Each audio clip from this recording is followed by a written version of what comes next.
Les adieux au Saint-Père de Martin Kwangoulou, pasteur, responsable numéro 1 de la paroisse Yindoula, consistoire Pointe-Noire 2, Église évangélique du Congo, Pointe-Noire, Congo-Brazzaville. Martin Kwangoulou, une prière en la mémoire du pape François. Dieu notre Père en Jésus-Christ, nous te bénissons de ce que tu fais toutes choses bonnes en ton temps. Tu as appelé le pape, il a servi, tu l'as protégé et maintenant tu as jugé bon de le rappeler à toi. Il n'y a que toi, Jésus, pour consoler l'Église. Il n'y a que toi, Yahvé notre Dieu, pour faire le choix de celui qui va le remplacer pour continuer ton œuvre. Sois exalté, Jésus, sois béni au siècle des siècles. Et encore une fois de plus, console ton Église, console les chrétiens, console Yahvé notre Dieu, la famille, console Yahvé notre Dieu, les cœurs endeuillés pour la seule gloire de ton nom, au nom de Jésus. Amen. Oui, c'est sous cette forme de prière que la pasteur Martin Kwangoulou a regretté et pleuré la mort du pape François. Chrétienne invétérée de l'église évangélique du Congo, la responsable de Yindoula croit au dialogue interreligieux et à l'écuménisme prôné par le pape François. Ce mardi 22 avril 2025, Média Plus Océan s'est rapproché de la pasteur Kwangoulou à son domicile pour recueillir ses impressions sur la mort du pape François. Voici ses impressions. L'église catholique, pour nous, c'est une église sœur.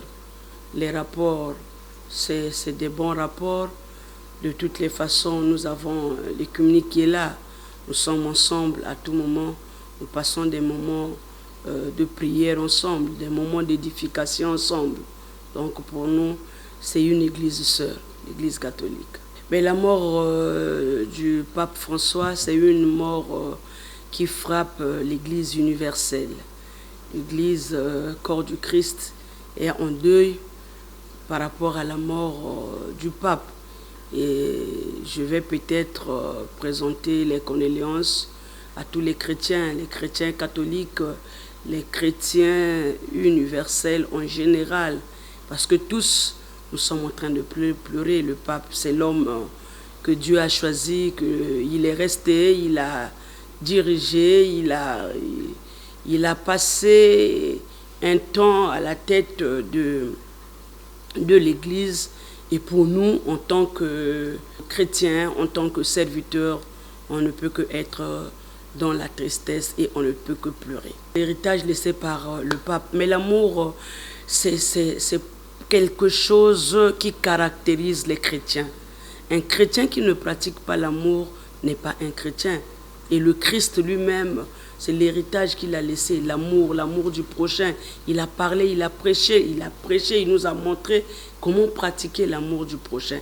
Et quand le pape parle encore de ça, pour nous, c'est quelque chose de bien. En fait, c'est fortifier les chrétiens à demeurer dans l'amour. Demeurer dans l'amour. Le chrétien n'a pas de barrière. Le chrétien n'a pas de frontières. Un chrétien digne de ce nom repenti, un chrétien n'a pas de barrière. Un chrétien n'a pas de frontières.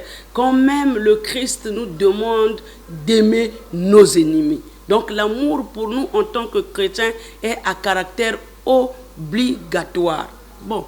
La relation, ce qui concerne peut-être la relation avec les autres églises ou les églises sœurs ou le dialogue interreligieux. Bon, mais le dialogue reste le dialogue. Nous, par exemple, on n'a pas de problème. On dialogue avec tout le monde, tous les chrétiens, que tu sois chrétien ou pas, le dialogue interreligieux est à caractère obligatoire. Je peux peut-être vous faire un grand témoignage. Nous, la paroisse de Yindoula, nous sommes en construction. Nous faisons passer les cultes en ligne. Mais j'ai reçu les musulmans qui m'ont appelé, maman, nous allons donner le don du ciment pour la construction du temple de Dieu. Ils ont amené, on a reçu. Donc, ce qui revient à dire que le dialogue est là. Ce qui est plus important, c'est le cœur de l'homme. Quand l'homme n'est pas repenti, même si vous pouvez, je ne sais faire quoi, il restera ce qu'il est. Mais pour un chrétien, le chrétien n'a pas de problème. L'amour est à caractère obligatoire et il doit prôner l'amour partout là où il est. Au point où le dialogue pour un chrétien, c'est à caractère obligatoire. Ce qui est plus important, c'est ce qu'il a fait. Là où il est arrivé, c'est Dieu qui a voulu qu'il s'arrête là. Le reste, c'est Dieu qui viendra peut-être susciter un autre pape pour compléter ce que lui, il n'a pas pu faire. Voilà ce que nous pouvons dire. Et la leçon, c'est retenir l'amour qu'il a demandé de garder entre frères, entre chrétiens. Et je suis fier de témoigner que lui, en tant que pape, en tant qu'homme de Dieu, il a célébré la Pâque. Et après la Pâque, il est parti. Quoi de plus en tant que chrétien? Quoi de plus en tant qu'homme de Dieu? Quoi de plus en tant que serviteur de Dieu? Et donc, on n'a pas peur. Ce n'est même pas la mort qui fera peur. Non, même pas la mort. En tant que pasteur, dire que la fumée blanche qui va sortir du Vatican soit un Africain, moi je me dis, tout ce que Dieu fait est bon.